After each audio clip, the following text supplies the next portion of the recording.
नमस्कार मित्रों, मैं गंगाराम पांडे अपने YouTube चैनल संस्कृत मंदाकिनी पे आप सभी का स्वागत करता हूँ।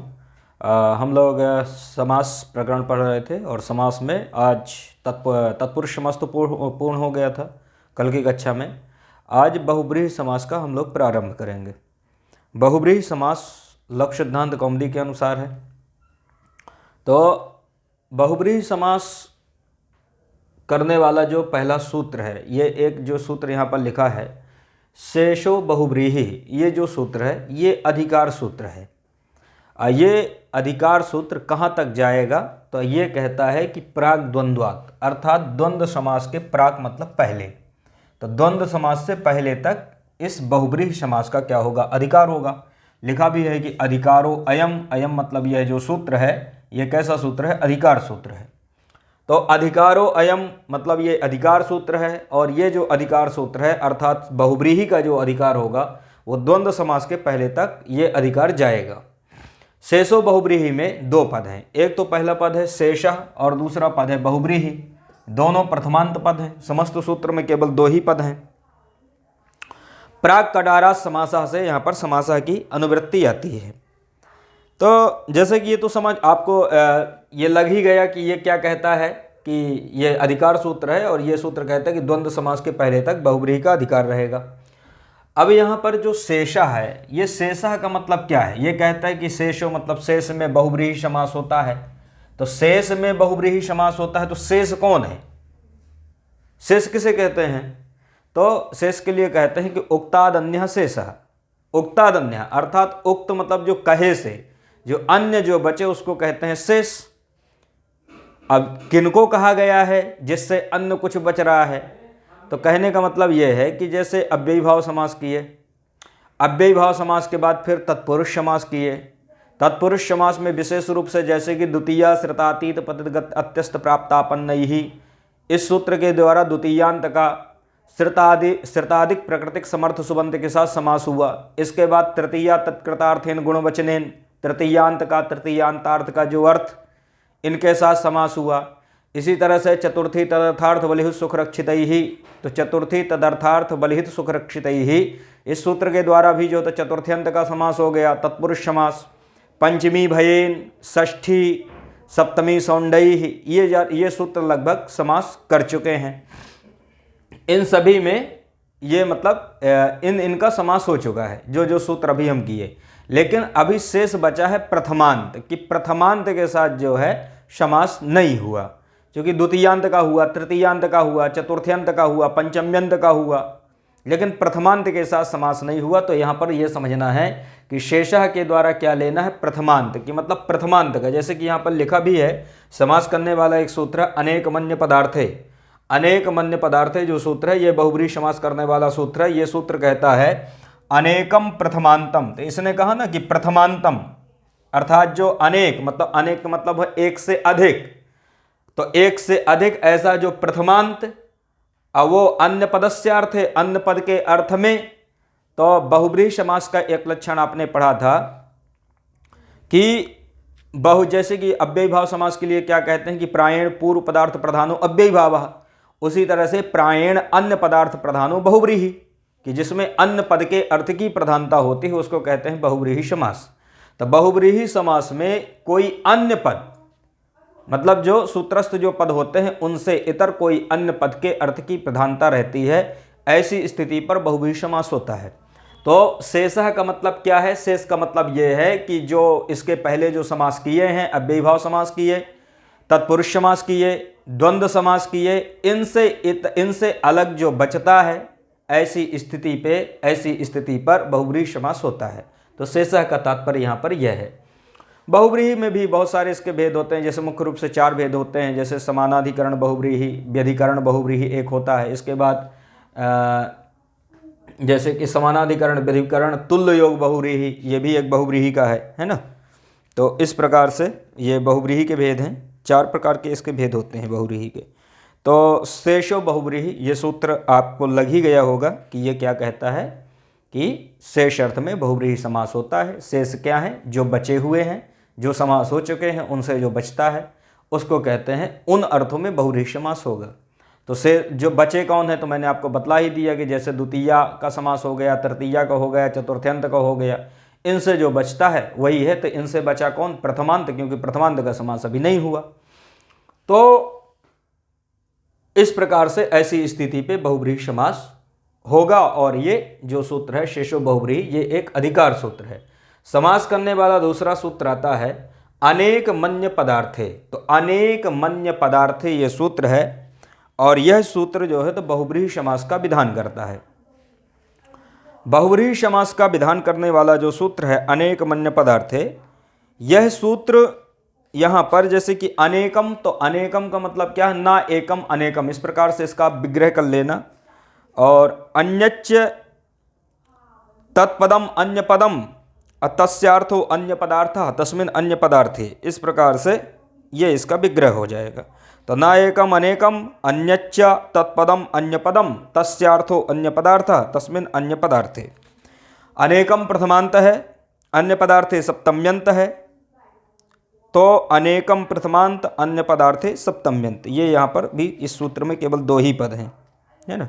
ये सूत्र कहता क्या है, तो इस सूत्र की वृत्ति में आता है कि अनेकम प्रथमांतम, यहाँ पर अनेक मन्य पदार्थ है, अनेकम ये पहला पद है, अन्य पदार्थ है सप्तम्यंत पद है ना। समस्त सूत्र में दो पद हैं। अनेकम अन्य पदार्थे, ये सूत्र कहता अनेकम का मतलब क्या है कि अनेक, जैसे कि आपने तत्पुरुष समास पढ़ा, इसके पहले अव्ययी भाव समास पढ़ा, तो आपने वहां पर देखा कि दो पदों का समास होता है, एक पूर्व पद है एक उत्तर पद है। तो ऑलमोस्ट जो हो तो अव्ययी भाव और तत्पुरुष समास में दो पदों का समास होता है, लेकिन जो बहुब्रीहि समास है, इस बहुब्रीहि समास में अनेक पदों का समास होगा। इसलिए यहाँ पर सूत्र में क्या दे दिए कि अनेकम अर्थात अनेक पदों का, और अन्य पदार्थे का मतलब है कि अन्य पद के अर्थ में, क्योंकि ये अन्य पदार्थे में क्या है, सप्तम्यंत है। तो अनेकम मतलब अनेकों का, अन्य पदार्थे मतलब अन्य पद के अर्थ में क्या होता है, समास होता है, और वो बहुब्रीहि समास कहलाता है। ऐसा सूत्र से अर्थ निकलता है। अब चूंकि अनुवृत्ति अधिकार आते हैं, तो इस सूत्र को एक बार से इसकी वृत्ति देखते हैं कि वृत्ति में क्या कहता है। अनेकम प्रथमांतम अन्य पदस्यार्थे, तो अनेकम प्रथमांतम अन्य पदस्यार्थे, अनेकम प्रथमांतम अन्यस्य पदस्यार्थे। अन्यस्य पदस्यार्थे का मतलब होता है अन्य पद के अर्थ में, अन्यस्य पदस्यार्थे मतलब अन्य पद के अर्थ में। अनेकम मतलब अनेक, प्रथमांतम मतलब प्रथमांतों का, वर्तमानम व समस्यते मतलब इनका क्या होता है, समास होता है। तो अन्य पद के अर्थ में अनेक प्रथमांतों का क्या होता है, समास होता है, ऐसा यह सूत्र कहता है। और वह कौन सा समास है, बहुब्रीहि समास है। यहाँ पर जो वह है, वह का मतलब क्या है, विकल्प से। तो इसका मतलब कि ये विकल्प से यहाँ पर समास होता है। तो अन्य पद के अर्थ में विद्यमान, अनेकम का मतलब होता है जो एक से अधिक हों, उन पदों का परस्पर समास होता है, विकल्प से होता है, और उस समास को बहुब्रीहि समास कहते हैं। ये ऐसा सूत्र कहता है। अनेकम है ना, लग गया, अनेकम प्रथमांतम, या सीधे से लगाना है तो अनेकम मतलब अनेक मतलब एक से अधिक प्रथमांतों का, अन्य पद के अर्थ में विद्यमान जो पद हैं, अनेक प्रथमांतों का अन्य पद के अर्थ में विद्यमान जो पद, उन पदों का वह मतलब विकल्प से, समस्यते मतलब समास होता है, सा मतलब वह बहुब्रीहि मतलब बहुब्रीहि समास कहलाता है। ऐसा यह सूत्र कहता है।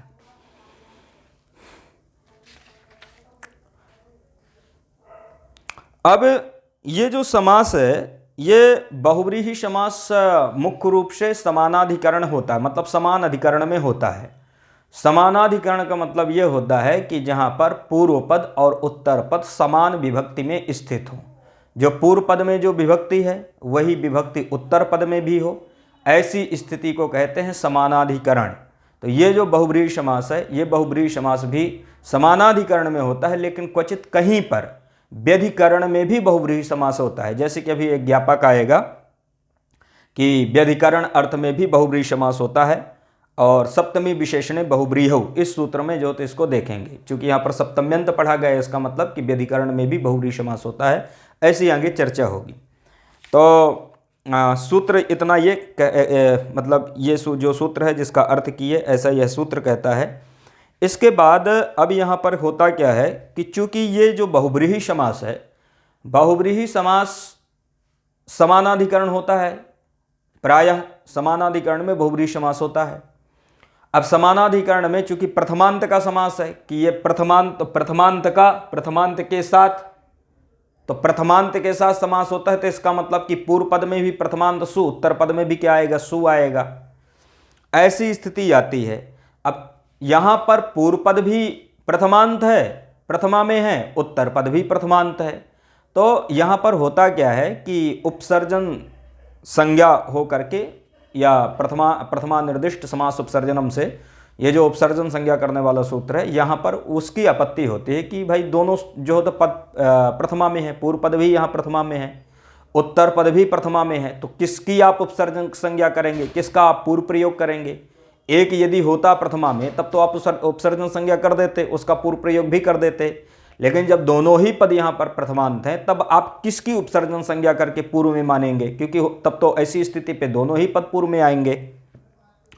तब यहाँ पर क्या होता है कि जब ये स्थिति ऐसी आती है तो एक पूर्व प्रयोग विधायक विधि सूत्र आता है। पूर्व प्रयोग विधायक विधि सूत्र है सप्तमी विशेषणे बहुव्रीहौ।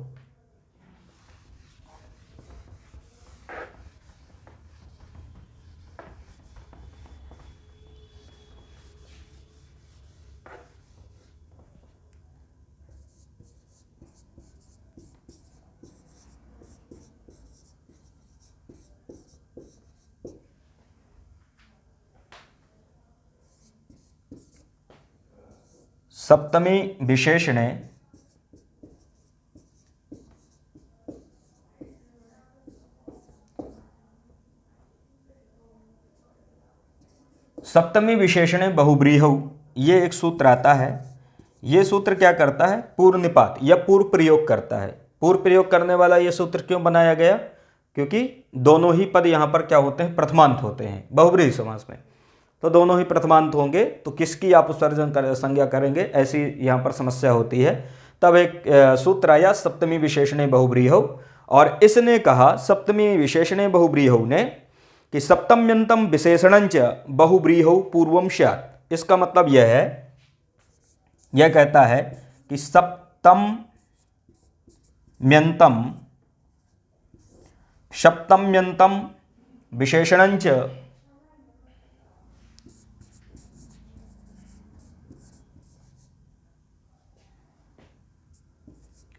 विशेषणंच सप्तम्यंतम विशेषणंच बहुव्रीहौ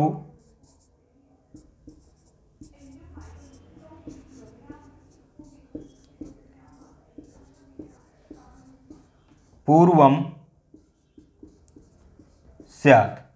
इसका मतलब यह है, यह सूत्र की वृत्ति है, सप्तमी विशेषणे बहुव्रीहौ है ना, तो इसकी वृत्ति है कि सप्तम्यंतम, सप्तमी से क्या लेना है कि सप्तम्यंतम, मतलब सप्तम्यंत और विशेषणंच, और क्या, विशेषण। तो सप्तम्यंत और जो विशेषण होगा वो बहुव्रीहौ, मतलब बहुव्रीहि समास में पूर्वम स्यात्, मतलब उसी का पूर्व प्रयोग होता है। तो बहुव्रीहौ मतलब बहुव्रीहि समास में, चूंकि ये सप्तम्यंत पद है, एक वचन है सप्तमी में बहुव्रीहौ है ना, तो बहुव्रीहि कहाँ बनता है, सप्तमी के एक वचन में। तो इसका अर्थ क्या करेंगे कि बहुव्रीहौ मतलब बहुव्रीहि समास में सप्तमी मतलब सप्तमी और विशेषणे मतलब विशेषण का क्या होता है, पूर्वम स्यात्, मतलब पूर्व प्रयोग होता है।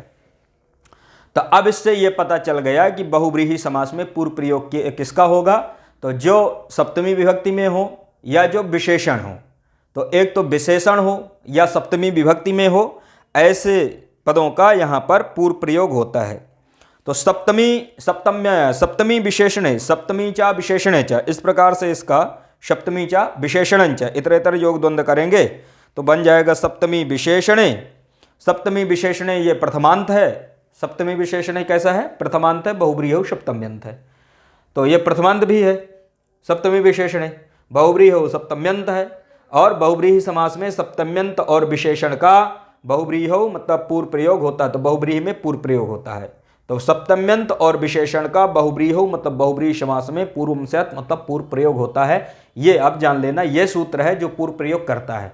अब जैसे कि जो उदाहरण आएंगे कंठे कालः, तो कंठे कालः इसमें अभी एक उदाहरण आएगा, तो यहाँ पर यह पूछ लेता है कि यहाँ पर किस सूत्र के द्वारा पूर्व प्रयोग हुआ है, तो सप्तमी विशेषणी बहुब्रीहि हो, इस सूत्र को याद रखना है। तो यहां पर अब ये आता है कि आचार्य कहते हैं कि अतएव ज्ञापन काद व्यधिकरण पदो बहुब्रीहि। यहां पर एक वृत्ति है कि अतएव ज्ञापन काद व्यधिकरण पदो बहुब्रीहि। इसका मतलब ये है कि यहां पर जो सप्तमी आपने पद रखा है ना, सप्तमी के जो आपने प्रयोग किया है, इसी के ज्ञापन से, इसी के रखने से यह पता चलता है कि बहुब्रीहि समास व्यधिकरण में भी होता है। मतलब व्यधिकरण में भी बहुब्रीहि समास होता है, जो कि ज़्यादातर सामान्य रूप से समानाधिकरण बहुब्रीहि समास होता है। मतलब पूर्व पद और उत्तर पद समान विभक्ति में स्थित हों तो बहुब्रीहि समास होता है। लेकिन ये जब आ गया सप्तमी विशेषण बहुब्रीहियों में जो सप्तम्यंत पद रखा, सप्तमी जो ये पद रखा, इससे ये पता चलता है कि जो बहुब्रीहि समास है वो व्यधिकरण में भी होता है। मतलब अन्य विभक्ति, पूर्व पद किसी अन्य विभक्ति में स्थित हो, उत्तर पद किसी अन्य विभक्ति में स्थित हो, उसको कहते हैं व्यधिकरण। ऐसी स्थिति में भी बहुब्रीहि समास होता है। अब जब यह हो गया कि भाई जो सप्तम्यंत है, जो विशेषण है, उसका बहुब्रीहि समास में पूर्व प्रयोग होता है, तो अब यहां पर एक सूत्र आता है, अलुक विधायक विधि सूत्र आता है, जो अलुक का विधान करता है। अलुक का मतलब होता है लुक नहीं होगा। होता क्या है कि आपने देखा है कि जब लौकिक और अलौकिक विग्रह हम लोग कर लेते हैं, तो लौकिक अलौकिक विग्रह के बाद हम क्या करते हैं कि समास करते हैं। समास होने के बाद प्रातिपदिक संज्ञा करते हैं। प्रातिपदिक संज्ञा करने के बाद सुपो धातु प्रातिपदिक योः से विभक्ति का लुक करते हैं। ये सूत्र आता है सुपो धातु प्रातिपदिक योः, जो विभक्ति का लुक करता है। ऐसी स्थिति पे जब यहाँ पर भी विभक्ति का लुक होगा, तभी एक सूत्र आ जाएगा, हलदंतात सप्तम्याः संज्ञायाम। इसको मिटा दे रहा हूं मैं।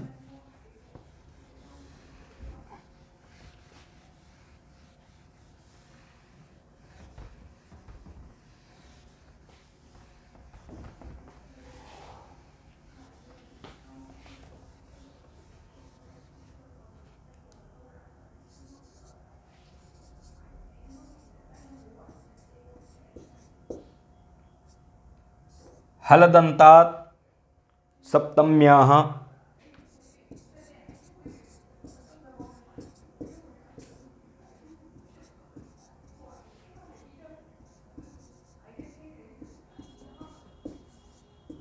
सप्तम्याः संज्ञायाम। हलदंतात सप्तम्याः संज्ञायाम ये सूत्र है।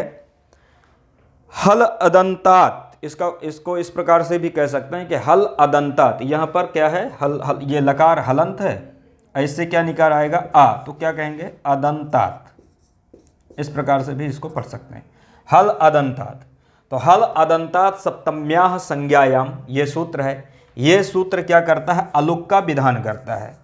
अलुक का क्या करता है, विधान। अलुक का मतलब होता है जो लुक ना हो, जिसका लुक ना हो उसको क्या कहेंगे, अलुक, है ना।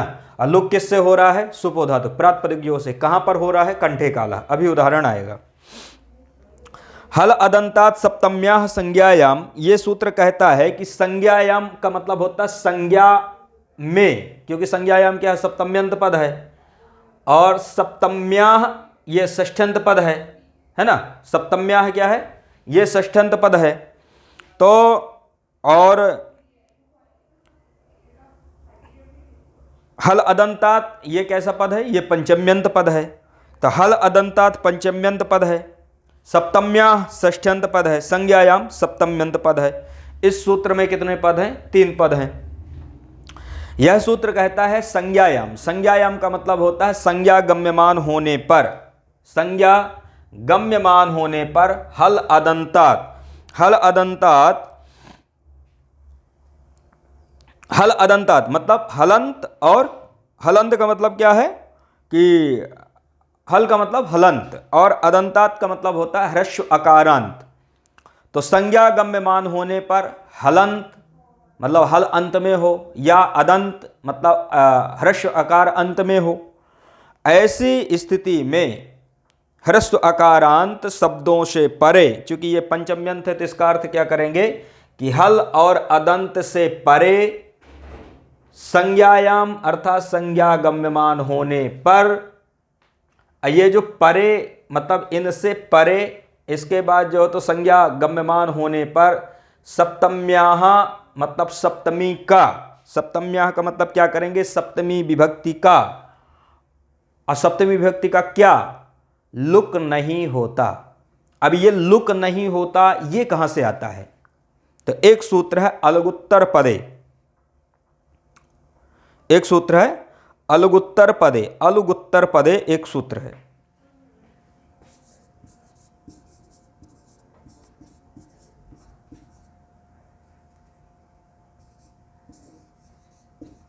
अलगुत्तर पदे मतलब उत्तर पदे, और अलुक, अलुक होता है। तो अलुक जो मतलब ये आता है यहां पर कि लुक नहीं होता, वो इस सूत्र से अलुक की अनुवृत्ति आती है, और उत्तर पदे की भी।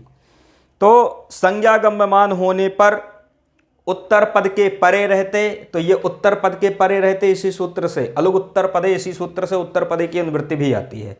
तो संज्ञा गम्यमान होने पर अलुक उत्तर पदे मतलब उत्तर पद के परे होने पर, हल अदंतात मतलब हलंत और अदंत से परे, सप्तम्याः मतलब सप्तमी का क्या, अलुक मतलब लुक नहीं होता। इस प्रकार से इसका अर्थ करना है ना। तो ये समझ में आ गया। हल अदंतात मतलब हल और अदंत से परे, सप्तम्याः इस प्रकार से भी लगा लेना कि सप्तम्याः मतलब सप्तम्यंत का या सप्तमी का, क्या, अलुक मतलब लुक नहीं होता, संज्ञायाम अर्थात संज्ञा गम्यमान होने पर, जब वो संज्ञा अर्थ में होगा, किसी संज्ञा को बतलाएगा, किसी नाम को बतलाएगा, ऐसी स्थिति पे, ऐसी स्थिति में। तो ये यहाँ तक समझ में आ गया होगा। हल अदंतात सप्तम्याः संज्ञायाम क्या कहता है कि हलंत और अदंत से परे, संज्ञा गम्यमान होने पर, सप्तम्याः सप्तमी का, अलुक मतलब लुक नहीं होता। अलुक की अनुवृत्ति कहाँ से आती है, अलगुत्तर पदे, इस सूत्र से आती है।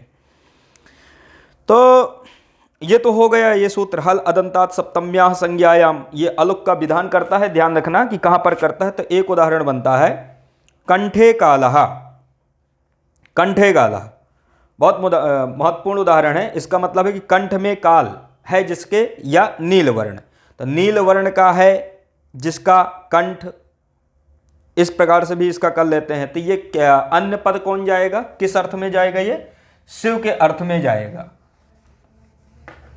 ऐसा कौन है, शिव।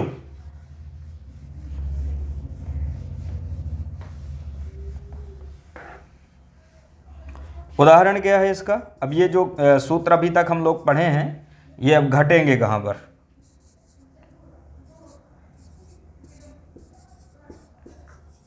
कंठे कालः, ये उदाहरण है।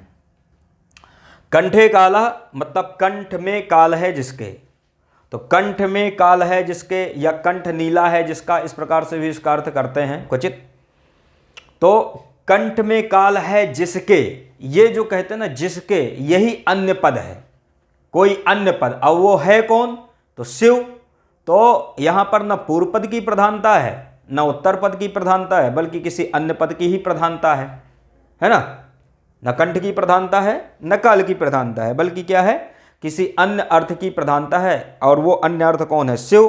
तो कंठ में काल या कर्ण नील वर्ण है जिसका, वह कौन है, कंठकाल। और कंठकाल का मतलब होता है नीलकंठ। नीलकंठ शिव के लिए भी कहते हैं, नीलकंठ एक पक्षी भी है, पक्षी विशेष भी है। तो कंठे कालः में अब यहाँ पर ध्यान रखना कि कंठे कालः का विग्रह क्या है, अर्थात लौकिक विग्रह क्या है। तो कंठे कालो यस्य, कंठे कालो यस्य, इस प्रकार से इसका क्या कर देंगे, लौकिक विग्रह। कंठे कालो यस्य इति लौकिक विग्रह। तो कंठे कालो यस्य इति लौकिक विग्रह, कंठ में क्या सप्तमी है, एक वचन है, तो इसका अलौकिक विग्रह क्या करेंगे, कंठ गी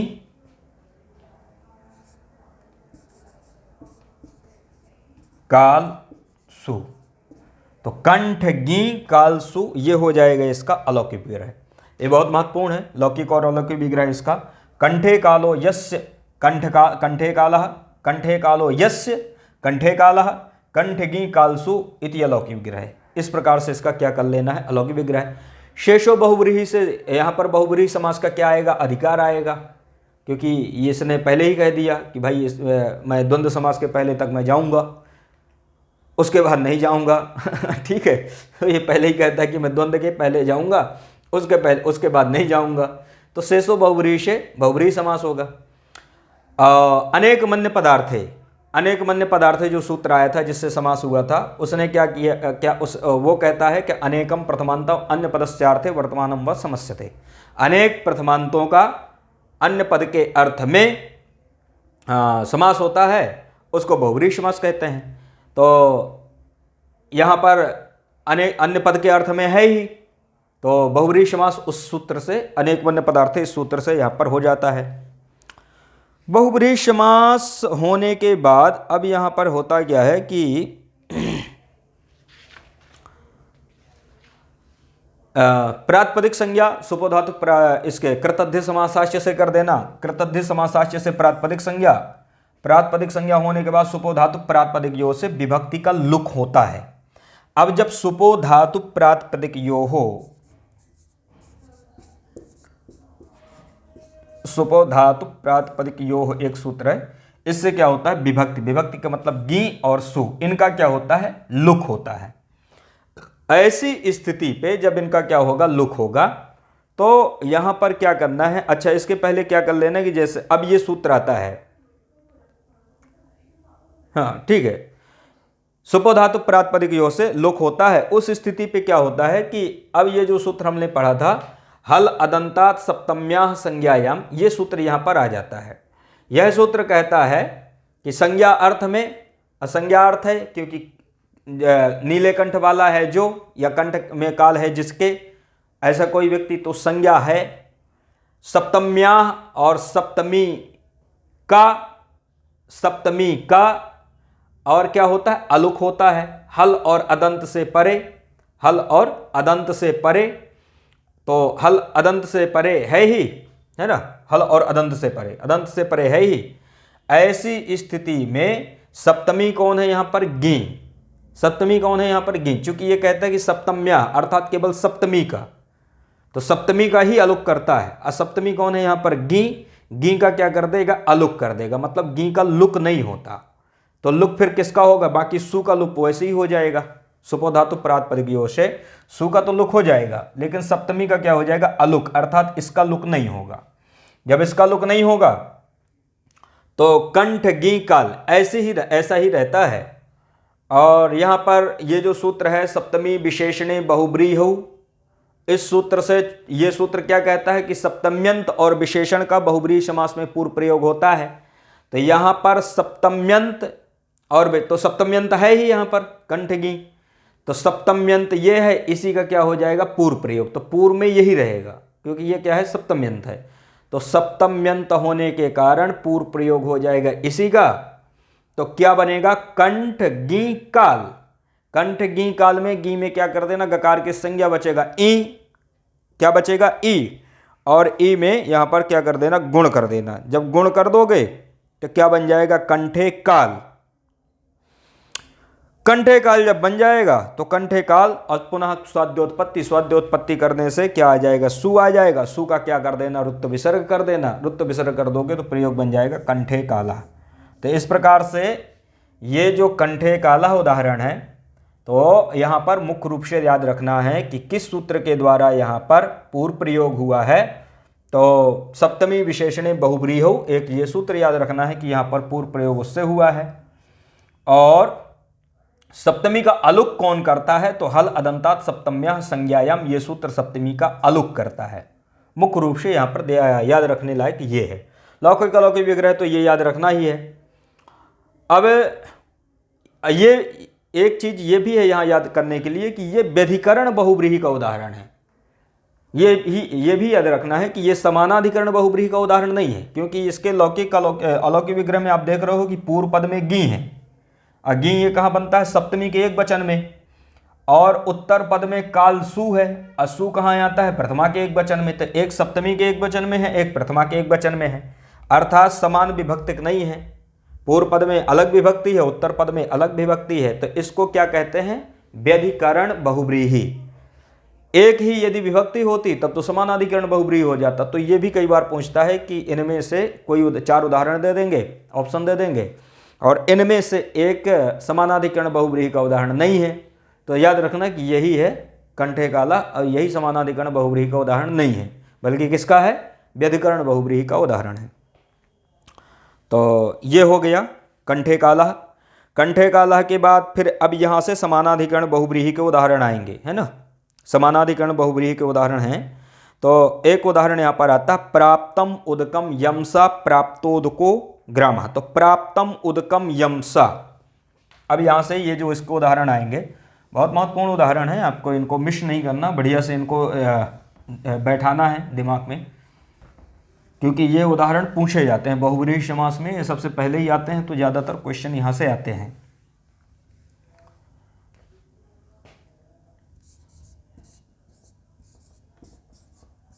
प्राप्तम उदकम यमसा प्राप्तो दको ग्राम। ऐसा कोई ग्राम है जिसने क्या कर लिया, प्राप्तोदकः, अर्थात जल को प्राप्त कर लिया, है ना। तो ऐसा कोई ग्राम जिसने क्या किया, जल को प्राप्त कर लिया, पानी को प्राप्त कर लिया। बड़ी लंबी खुदाई उदाई किए और उससे उनको क्या मिल गया, पानी मिल गया। तो प्राप्तम उदकम यमसा, प्राप्तम मतलब प्राप्त कर लिया, उदकम मतलब जल, यम, ठीक है, ऐसा कोई, मतलब यम मतलब जिसको जल प्राप्त हो गया, ऐसा कौन हुआ, ऐसा कोई ग्राम। तो जिसने जल को प्राप्त कर लिया ऐसा कौन है, कोई ग्राम है। अग्राम क्या है, यही अन्य पद है, न तो यहाँ पर पूर्व पद की प्रधानता है, न उत्तर पद की प्रधानता है, बल्कि कोई ऐसा ग्राम है जिसने जल को प्राप्त कर लिया।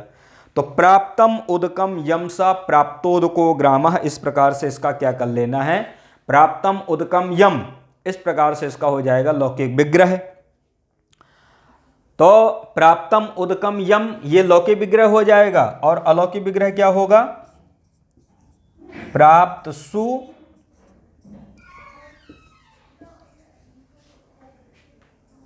उदकसु।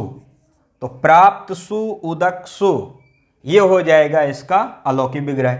अब यहां पर एक चीज देखना कि यहां पर पूर्व पद से भी क्या है, सु है, उत्तर पद से भी कौन विभक्ति है, सु है, दोनों प्रथमांत हैं, यहां पर दोनों प्रथमांत हैं, और क्या है, समानाधिकरण भी हैं, समान अधिकरण में स्थित हैं, है ना।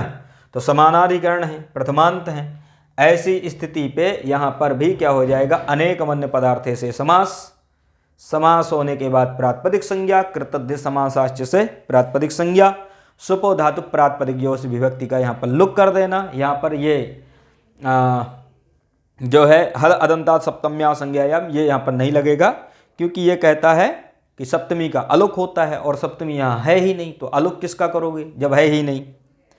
तो सीधे यहाँ पर क्या हो जाएगा, सुपो धातु प्रातिपदिक योश विभक्ति का लुक हो जाएगा।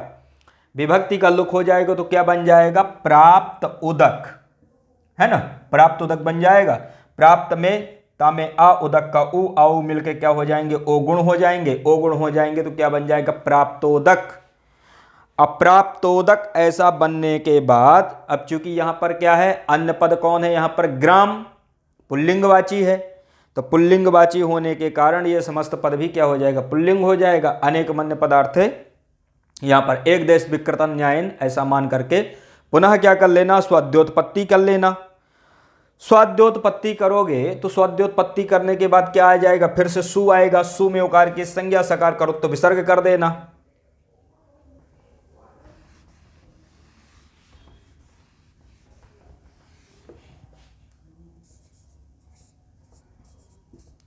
प्राप्तोदक ऐसी स्थिति रहती है, पुनः क्या कर देना, सु में उकार की संज्ञा, सा का क्या कर देना, रुत्त विसर्ग कर दोगे तो हसीचा से क्या हो जाएगा, उत्त, हसीचा से उत्त हो जाएगा। इसके बाद क्या है, ग्राम, तो हसीचा से उत्त हो जाएगा, पुनः क्या कर देना, गुण कर देना, तो क्या बन जाएगा, प्राप्तोदको, इस प्रकार से बन जाएगा। यहाँ पर जो है ना उत्त ये दिखता है, ये वही है, सकार को रुत्त विसर्ग हो जाता है, उसको हसीचा से उत्त हो जाता है, फिर गुण हो जाता है, तो बन जाता है प्राप्तोदको। और इसके बाद विशेष पद है क्या है, ग्रामः, और ग्रामः पुल्लिंगवाची है, समस्त पद का लिंग भेद क्या हो जाएगा, पुल्लिंग। तो प्राप्तोद को ग्रामः, इस प्रकार से ये प्रयोग सिद्ध हो जाता है।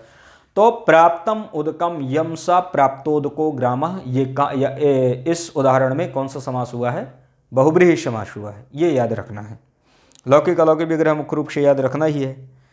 फिर इसके बाद तृतीयांत समानाधिकरण बहुब्रीहि का उदाहरण क्या है, ऊढ़ रथः। तो ऊढ़ रथः,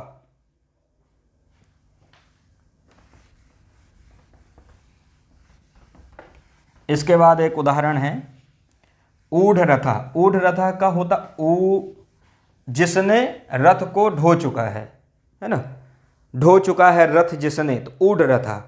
ऊढ़ रथः येन, ऊढ़ रथः ये उदाहरण है, इसका लौकिक विग्रह कर लेना, ऊढ़ो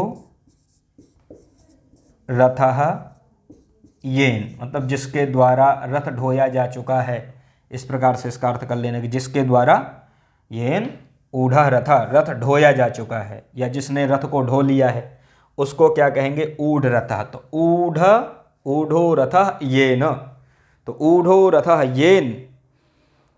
हयेन, ये क्या है, इसका अन्य पद क्या है यहाँ पर, हयेन। हयेन का मतलब क्या होता है, अश्व, मतलब ऐसा कोई क्या है, अश्व।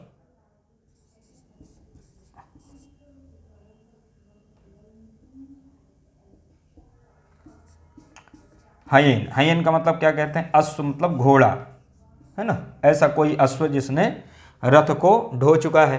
तो ऊढ़ रथः का लौकिक विग्रह क्या है, ऊढ़ो रथः येन। ऊढ़ो रथः येन या ऊढ़ः रथः येन, इस प्रकार से इसका लौकिक विग्रह। और अलौकिक विग्रह क्या करोगे, ऊढ़सु और रथसु, ये इस प्रकार से इसका अलौकिक विग्रह हो जाएगा। यहां पर भी समानाधिकरण बहुब्रीहि है, समान विभक्ति है दोनों में, पूर्व पद में उत्तर पद में समानाधिकरण बहुब्रीहि है। बहुब्रीहि समास कर देना, अनेक मन्य पदार्थे से प्रातिपदिक संज्ञा सुपो धातु प्रातिपदिक यो से विभक्ति का लुक कर देना। विभक्ति का लुक हो जाएगा तो क्या बचेगा, ऊढ़ रथ। ऊढ़ रथ बनने के बाद फिर क्या कर देना कि यहाँ पर जो हयेन है, ये हयेन अन्य पद यहाँ पर क्या है, हयेन, मतलब ऐसा कोई घोड़ा, और ये पुल्लिंग में है हयेन, तो इसलिए समस्त पद का लिंग भी क्या होगा, पुल्लिंग होगा। एक देश विकृतन न्यायन क्या कर लेना, स्वाद्योत्पत्ति, सु आ जाएगा, सु का क्या कर देना, रुत विसर्ग कर देना, वही हसीचा से उत्त और गुण कर देना, तो क्या बन जाएगा, ऊढ़ रथः या ऊढ़ रथो। इस प्रकार से यहाँ पर ऊढ़ रथो हयः, है ना, ऊढ़ रथो हयः या ऊढ़ रथा, ये इस प्रकार से ये प्रयोग सिद्ध हो जाएगा। तो ऊढ़ रथा। इसके बाद चतुर्थ्यंत का है, चतुर्थ्यंत का समानाधिकरण बहुव्रीहि समास चतुर्थ्यंत के साथ। तो चतुर्थ्यंत का है उपहृत पशु रुद्रः, उपहृत पशु रुद्रः। तो उपहृत पशु, ये इसका उदाहरण चतुर्थ्यंत के साथ है।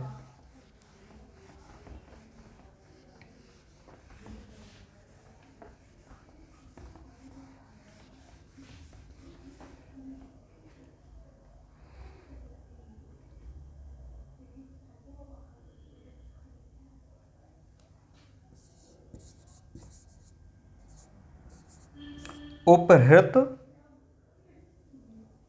पशु, उपहृत पशु। उपहृत पशु में होता क्या है कि यहाँ पर मतलब जिसको पशु भेंट चढ़ाया गया हो, तो जिसको पशु जिसको भेंट चढ़ाया गया हो वो कौन है, मतलब ऐसा कहते हैं कि रुद्र, या रुद्र को पशु कोई है जो भेंट चढ़ाता है। तो अन्य पद कौन है यहाँ पर, शंभु, शंभु या रुद्र ऐसे भी कह सकते हैं। तो शंभु को जिसने पशु भेंट चढ़ाया हो, जिसको पशु भेंट चढ़ाया गया हो, या शंभु को जिसने पशु भेंट चढ़ाया हो, तो यहाँ पर अन्य पद कौन आ जाएगा, शंभु आएगा, रुद्र आएगा।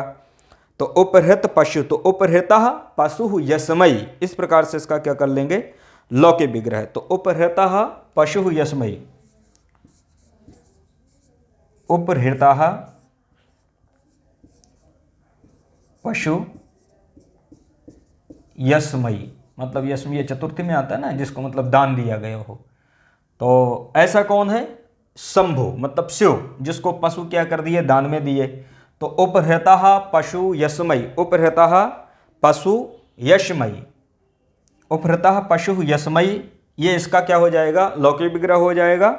और उपहृत सु पशु सु, ये इसका हो जाएगा अलौकिक विग्रह।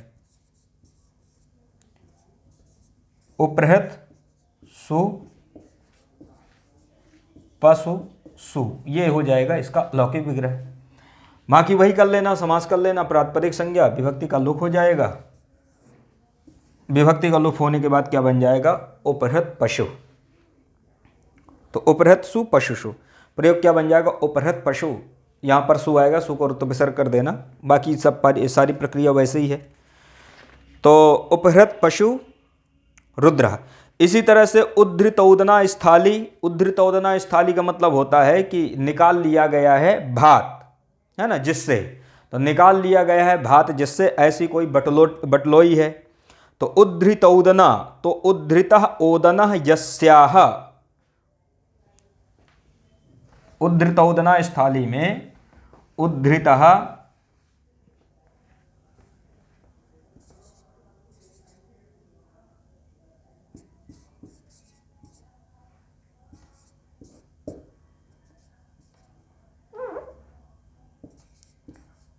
उद्धृतः ओदनः यस्याः, उद्धृतः ओदनः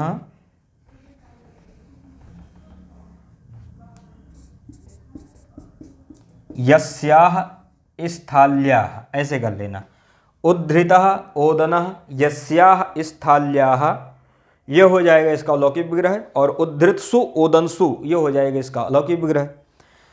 सारी प्रक्रिया वैसे ही है, इसको भी उसी तरह से कर लेना है। अनेक मन्य पदार्थे समास, प्रातिपदिक संज्ञा विभक्ति का लोप हो जाएगा, क्या बन जाएगा, उद्धृतौदना। तो यहाँ पर भी अन्य पद का अर्थ क्या है कि जिसने बटलोई से भात को निकाल लिया है, निकाल लिया गया भात जिससे, ऐसी कोई बटलोई। तो अन्य पद क्या है, बटलोई या स्थाली। इसके बाद एक उदाहरण आता है पीतांबरः, पीतांबरः को देख लेना। पीतांबरः, अब पीतांबरः में होता क्या है, ये इसका लौकिक विग्रह क्या है, पीतम अंबरम यस्य, पीतम अंबरम यस्य सा, अर्थात पीला अंबर है जिसका। तो पीतम अंबरम यस्य सा, इस प्रकार से इसको कर लेना, पीतम अंबरम यस्य सा। इससे क्या पता चला, अन्य अर्थ क्या है यहां पर कि पीला अंबर है जिसका। तो पीला अंबर किसका है, विष्णु का। तो अन्य पद कौन हुआ यहां पर, विष्णु। तो यहां पर भी क्या हो जाएगा, अनेक मन्य पदार्थ है समास हो जाएगा। तो पीतम अंबरम यस्य सा, यदि इस प्रकार से भी कर सकते हैं। और एक यदि बहुवचन में प्रयोग करते हैं, यदि इसका लौकिक विग्रह करते हैं, तो पीतानि अंबराणि यस्य सः। तो पीतम अंबरम यस्य सः अथवा पीतानि अंबराणि यस्य सः, दोनों प्रकार से उदाहरण इसका लौकिक विग्रह कर लेना। पीतसु अंबरसु, यदि पीतम अंबरम यस्य सः ऐसा कहते हैं तब हो जाएगा। और पीतानि अंबराणि यस्य सः कहते हैं तब पीत जस अंबर जस, इस प्रकार से हो जाएगा, अलौकिक विग्रह हो जाएगा। तो यहाँ पर अन्य पद कौन है, विष्णु है ना। तो प्रयोग बन जाएगा पीतांबरा, पुल्लिंग है, पीतांबरसु आएगा तो विसर्ग हो जाएगा। इसी तरह से एक उदाहरण है सप्तम्यंत का है, सप्तम्यंत का समानाधिकरण बहुव्रीहि के साथ जो उदाहरण है, वीर पुरुषो ग्रामः। तो एक उदाहरण है वीर पुरुषः, वीराः पुरुषाः सन्ति यस्मिन् ग्रामे, इस प्रकार से इसका लौकिक विग्रह करते हैं वीर पुरुषः का। वीर पुरुषः, तो वीर पुरुषः ये एक उदाहरण है, मतलब ऐसा कोई ग्राम है जिसमें वीर पुरुष रहते हैं। तो वीर पुरुष हैं जिस ग्राम में। तो वीराः पुरुषाः सन्ति यस्मिन् ग्रामे, तो वीराः पुरुषाः सन्ति यस्मिन् ग्रामे, इस प्रकार से इसका लौकिक विग्रह हो जाएगा वीराः पुरुषाः सन्ति यस्मिन् ग्रामे। तो वीराः पुरुषाः सन्ति यस्मिन् ग्रामे, इस प्रकार से इसका लौकिक विग्रह कर लेना। और अलौकिक विग्रह में इसका क्या कर लेना कि वीर जस पुरुष जस, क्योंकि वीरा बहुवचन है, पुरुषा भी बहुवचन है, तो वीर जस पुरुष जस इस प्रकार से अलौकिक विग्रह कर लेना। बाकी सारी प्रक्रिया वही हो जाएगी। वीरा पुरुषा संति यस्मिन ग्रामे, अन्य पद कौन है यहाँ पर? ग्राम है, पुल्लिंगवाची है, समस्त पद का लिंग भी क्या हो जाएगा? पुल्लिंग हो जाएगा। तो अंत में क्या बन जाएगा? लास्ट प्रयोग क्या होगा इसका? वीर पुरुषा। तो ये जितने उदाहरण हमने पढ़ा, कंठे कालः, इसके बाद प्राप्तोदकः, ऊढ़रथः, उपहृतः पशु, उपहृत पशु, उद्धृतौदना स्थाली, पीताम्बरो हरिः, वीर पुरुषो ग्रामः, ये जो उदाहरण हैं जिनको अभी हमने पढ़ा है, इनको अच्छी तरह से याद रखना है कि इनमें बहुब्रीहि समास होता है। ये बहुब्रीहि समास के उदाहरण हैं। लौकिक अलौकिक विग्रह भी विशेष रूप से याद रखना है। तो आज की कक्षा को फिर यहीं पर विराम करते हैं और फिर इसके बाद अगली कक्षा में मिलते हैं। इसी के साथ में आप सभी को नमस्कार।